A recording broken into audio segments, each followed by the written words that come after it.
இராணுவ பயிற்சி காரணமாக ஹோர்முஸ் நீரிணையின் சில பகுதிகளை தற்காலிகமாக மூடும் ஈரான். உலக எண்ணெய் சந்தையில் பதற்றம். உலகின் மிக முக்கியமான எண்ணெய் கடல் மார்க்கங்களில் ஒன்றான ஹோர்முஸ் நீரிணையின் சில பகுதிகள் ஈரானால் சில மணி நேரங்களுக்கு மூடப்பட உள்ளதாக ஃபார்ஸ் செய்தி நிறுவனம் தகவல் வெளியிட்டுள்ளது. கப்பல் போக்குவரத்து பாதுகாப்பை உறுதி செய்யும் பாதுகாப்பு முன்னெச்சரிக்கை நடவடிக்கைகள் காரணமாக இந்த முடிவு எடுக்கப்பட்டதாக தெரிவிக்கப்படுகிறது. இந்நிலையில் அந்த கடல் பகுதியில் ஈரானின் புரட்சிகர காவல் படைகள் விரிவான இராணுவ பயிற்சிகளை மேற்கொண்டு வருகின்றன.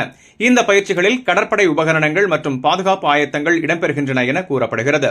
ஹோர்முஸ் நீரிணை உலகளாவிய எண்ணெய் ஏற்றுமதியின் முக்கிய நரம்பாக கருதப்படுகிறது. சவுதி அரேபியா, ஈரான், ஈராக் மற்றும் யுனைடெட் அரபு எமிரேட்ஸ் போன்ற பெரிய எண்ணெய் உற்பத்தியாளர் நாடுகளின் ஏற்றுமதிகள் இந்த நீரிணை வழியாக ஓமன் வளைகுடா மற்றும் அரபிக்கடலுக்கு செல்கின்றன.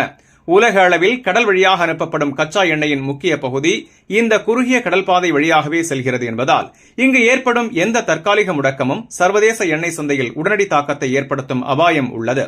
பிராந்திய அரசியல் பதட்டங்கள் ஏற்கனவே நிலவிக் கொண்டிருக்கும் சூழலில் இந்த அறிவிப்பு உலக நாடுகளின் கவனத்தை ஈர்த்துள்ளது. இந்த செய்தி உங்களுக்கு பயனுள்ளதா இருந்தா வீடியோவை லைக் பண்ணுங்க, உங்க கருத்தை கமெண்ட்ல பதிவு பண்ணுங்க. மேலும் வளைகுடா மற்றும் உலக செய்திகளை உடனுக்குடன் பெற கல்ஃப் 360 நியூஸின் தமிழ் சேனலை சப்ஸ்கிரைப் பண்ண மறந்துடாதீங்க.